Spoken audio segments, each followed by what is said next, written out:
Keluaran. Sekali peristiwa, datanglah orang Amalek dan berperang melawan orang Israel di Rafidim. Musa berkata kepada Yosua, "Pilihlah orang-orang bagi kita, lalu keluarlah berperang melawan orang Amalek. Aku sendiri besok akan berdiri di puncak bukit itu dengan memegang tongkat Allah di tanganku." Lalu Yosua melakukan seperti yang dikatakan Musa kepadanya dan berperang melawan orang Amalek. Sedangkan Musa, Harun dan Hur telah naik ke puncak bukit. Dan terjadilah hal berikut ini: apabila Musa mengangkat tangannya, lebih kuatlah pasukan Israel. Sebaliknya, apabila Musa menurunkan tangannya, lebih kuatlah Amalek. Tetapi menjadi penatlah tangan Musa.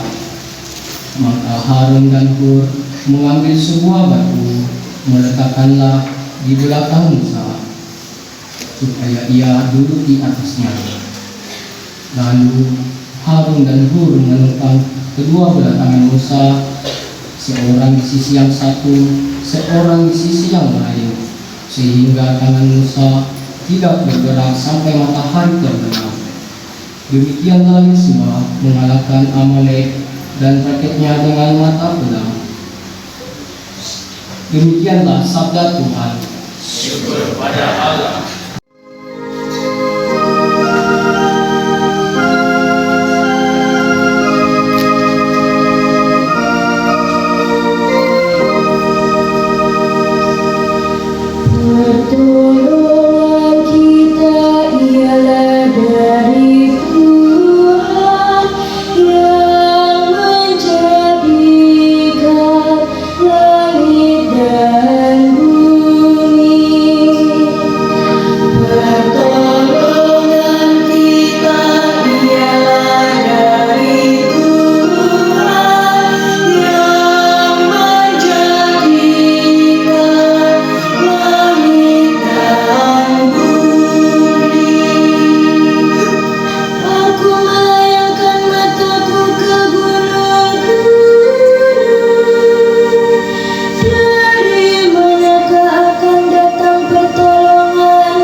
Pembacaan dari surat kedua Rasul Paulus kepada Timotius.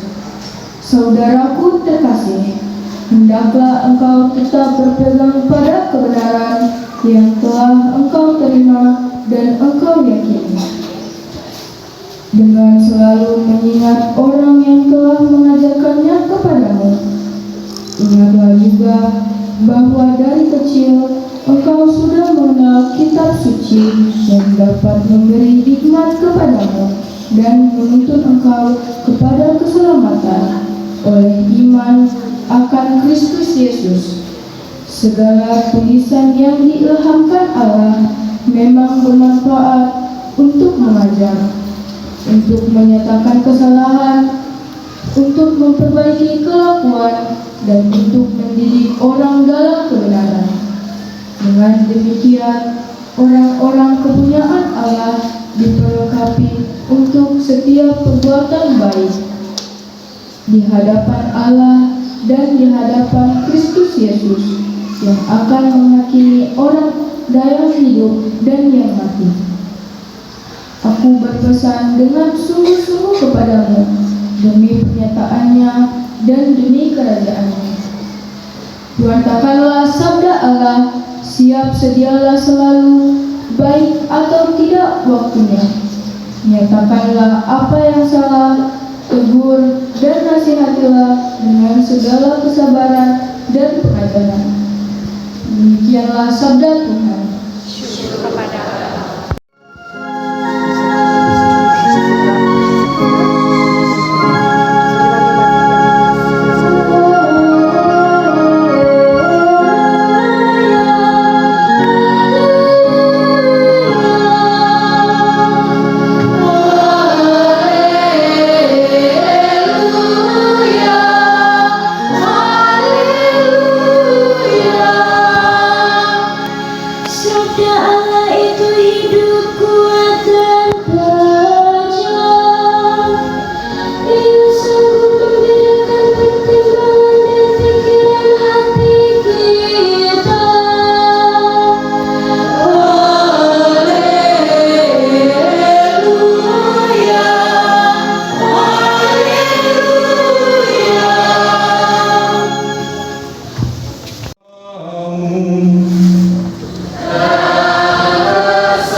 Inilah Injil Yesus Kristus menurut Lukas. Dimuliakanlah Tuhan. Sekali peristiwa, Yesus menyampaikan suatu perumpamaan kepada murid-muridnya untuk menegaskan bahwa mereka harus selalu berdoa dengan tidak jemu-jemu. Ia berkata, di sebuah kota ada seorang hakim yang tidak takut akan Allah dan tidak menghormati siapapun. Dan di kota itu ada pula seorang janda yang selalu datang kepada hakim itu dan berkata, "Belalah aku terhadap lawanku." Beberapa waktu lamanya hakim itu menolak, tetapi kemudian ia berkata dalam hatinya, "Walaupun aku tidak takut akan Allah dan tidak menghormati siapapun, namun karena janda ini menyusahkan aku, baiklah aku membenarkan dia supaya ia jangan terus-menerus datang dan akhirnya menyerang aku." Lalu Tuhan berkata, "Camkanlah perkataan hakim yang lalim itu. Tidakkah Allah akan membenarkan para pilihannya yang siang malam berseru kepadanya? Dan adakah ia mengulur-ulur waktu sebelum menolong mereka? Aku berkata kepadamu, ia akan segera membenarkan mereka. Akan tetapi, jika Anak Manusia itu datang, adakah ia menemukan iman di bumi?" Berbahagialah orang yang mendengarkan sabda Tuhan dan tekun melaksanakannya. Sabdamu adalah jalan kebenaran hidup kami.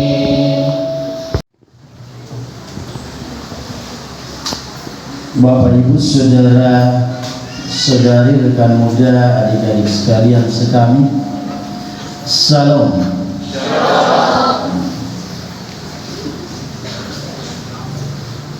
Kita mendengarkan bacaan Injil hari ini dengan awal perkataan Yesus sendiri.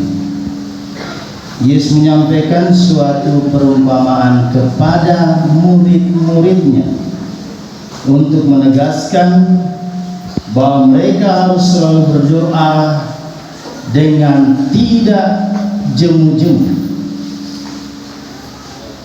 Nah, kita yakin dan percaya, kita juga orang yang percaya kepada Allah, kita berdoa juga tidak jemu-jemu.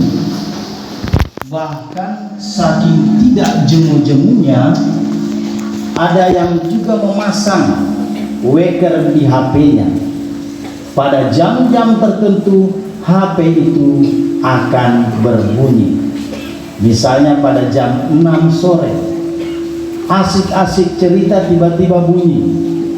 Asal nadanya ya bagus-bagus sedikit lah, itu dah bagus itu daripada lagu-lagu aneh-aneh, bapak. Lalu kemudian dengan serentak atau dia sendiri mengatakan, mari kita doa Angelus. Begitu pula jam 12 siang. Coba sekarang tes HP-nya masing-masing. Jam 6 dipasang tidak? Jam 12 siang ada bunyi tidak? Bunyi? Jangan-jangan bunyi pada tanggal 30 dan 31 saja, pada saat mau gajian. Tetapi ujung dari sebuah doa biasanya adalah permohonan. Betul atau benar? Ya. Saya mau tanya adik-adik sekami yang ada yang mengantuk, ya. Apa yang dimohonkan kepada Tuhan? Adik sekami, ada yang mewakili? Oh, tidak pernah memohonkan apa-apa dari Tuhan. Nggak usah ditunjuk. Ya. Paling tidak naik kelas, toh itu. Ya.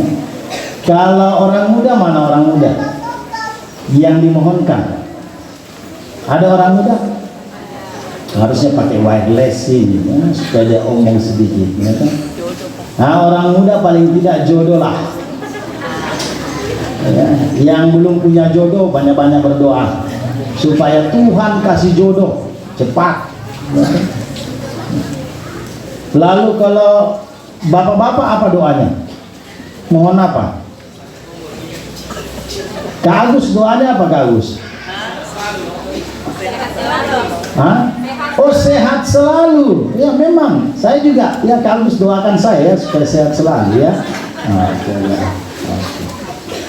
Yang bagian belakang doanya apa? Ya saya tahu tidak pernah berdoa. Bagian samping sini doanya apa? Sehat selalu. Kopi saja, paste langsung ke Agus ya. Lalu ibu-ibu doanya apa? Uang belanja. Ya, tidak ada. Memang mau disayang istri, mau dicintai istri, mau dikasih istri, mau dikasih apa saja oleh istri, kasih uang. Tentu tidak toh? Ya, toh? Nah, saya boleh bertanya untuk pendamping sekami ya. Mana pendamping sekami dari yang mewakili Santo Petrus Mangkutana? Oh, ada Ibu Revano paling depan. Apa doanya? Oh, sehat selalu. Kalau gotong-gotong selalu sehat. Ya, baik saja ya. Sehat selalu, selalu sehat. Gitu. Tidak pernah salah menurut saya jika kemudian kita punya harapan dalam doa. Tetapi harapan itu, apa yang menjadi keinginan kita, selayaknya dan sepantasnya, mari kita buat dengan runtutan atau urutan yang memang diminta oleh Tuhan. Dengan kata-kata Injil hari ini adalah berdoa dengan tidak jemu-jemu, dengan juga perkataan Tuhan sendiri bahwa Dia adalah Allah yang baik, Allah yang setia, dan Allah yang mendengarkan doa-doa umatnya, yang digambarkan dengan perumpamaan hakim yang jahat. Apa jahatnya hakim ini? Dia tidak peduli dengan orang lain, bahkan dia tidak peduli dengan Allah. Dia cuek dengan Allah. Dan Allah menyampaikan bagaimana hakim yang jahat itu, yang tidak peduli dengan sesamanya, egonya besar, tidak punya perhatian dengan orang lain, bahkan mungkin tidak juga datang kepada Tuhan. Tetapi ketika seorang janda yang punya permasalahan datang kepada Tuhan dan tidak pernah berhenti untuk menyampaikan permohonannya kepada hakim dalam perumpamaan itu, datang terus, datang terus, datang terus. Bagus juga kemudian kita refleksikan hidup bertetangga. Kalau tetangga kita kekurangan garam, lalu besok dia datang minta garam, lalu dia kurang garam lagi, 2 hari kemudian dia datang lagi minta garam, 3 hari kemudian dia datang lagi minta garam. Kalau kita yang tidak pernah memberikan garam kepada tetangga kita yang meminta garam itu, dan kemudian kita emosi nih, saya pikir kita akan kasih tetangga kita itu 1 karung garam, karena emosi sekali itu. Wah, apa datang-datang terus, apa datang-datang terus. Bagi para warga yang diserahi tugas-tugas pelayanan tertentu dalam gereja, ya Yesus, semoga mereka yang diserahi berbagai tugas pelayanan dalam gereja menjadi orang-orang yang bersemangat doa dengan mengingat firman-Mu, di luar aku, kamu tidak dapat berbuat apa-apa. Marilah berdoa. Dengarkanlah doa kami ya Tuhan. Bagi para biarawan dan biarawati yang kontemplatif, ya Tuhan, semoga kami menghargai kehidupan para kontemplatif yang penuh laku tobat dan doa, serta berterima kasih kepada mereka karena berkat Tuhan mereka turunkan bagi kami. Marilah berdoa. Dengarkanlah doa kami ya Tuhan. Bagi semua orang yang sudah mengenal atau baru mencari Allah, ya Yesus, semoga semua orang yang mengenal atau baru mencari Allah tidak ragu-ragu untuk berwawancara dengan Dia dengan doa yang keluar dari lubuk hati. Marilah berdoa. Kami ya Tuhan. Bagi semua orang Kristiani, ya Yesus, semoga doa kami untuk orang-orang miskin dan menderita mendorong kami untuk terus berusaha membawa keadilan bagi mereka, untuk meringankan beban serta memulihkan martabat mereka. Marilah berdoa.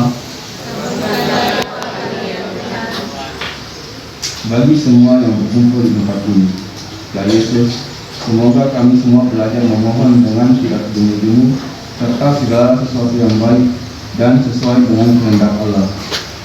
Dan semoga perayaan Ekaristi ini membuat kami serta dunia kami lebih akrab dengan Allah. Marilah berdoa. Bagi mereka yang berulang tahun, khususnya Yohana Elma, Romi, dan juga semua anak cucu keluarga dan anak cucu Devli Patabang yang merayakan ulang tahun ketiga pada tanggal. Semoga Engkau memberkati mereka ya Tuhan, melindungi mereka dan memberikan kesehatan serta kebahagiaan dalam kehidupan mereka bersama dengan keluarga. Marilah kita mohon.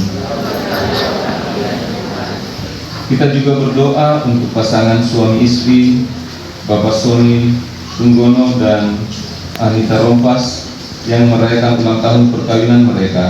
Semoga mereka selalu dilimpahi kesuksesan dalam pekerjaan-pekerjaan mereka dan juga kebahagiaan bersama dengan seluruh anggota keluarga. Mereka tetap diberikan kesehatan dan juga kebijaksanaan dalam mendidik dan membesarkan anak-anak mereka. Marilah kita mohon. Dengarkanlah doa-doa kami ya Tuhan. Kita berdoa untuk mereka yang telah mendahului kita, khususnya Paul Leonard Runtuene, juga Bonifacius Reiner Losari, Bapak Daud Upak Sampenapang yang dipanggil Tuhan kemarin siang, dan juga untuk Bapak Simon Layu Payungan yang dipanggil Tuhan 7 tahun yang lalu. Allah Bapa yang Maha Kuasa, Engkau telah memanggil saudara-saudari kami dari dunia ini untuk menghadap kehadirat-Mu. Semoga Engkau memberikan ketenangan jiwa dan kebahagiaan kekal kepada mereka bersama-Mu di dalam kerajaan surga. Kami mohon. Dengarkanlah doa kami ya Tuhan. Mari kita hening sejenak dan menyampaikan permohonan kita masing-masing di dalam hati.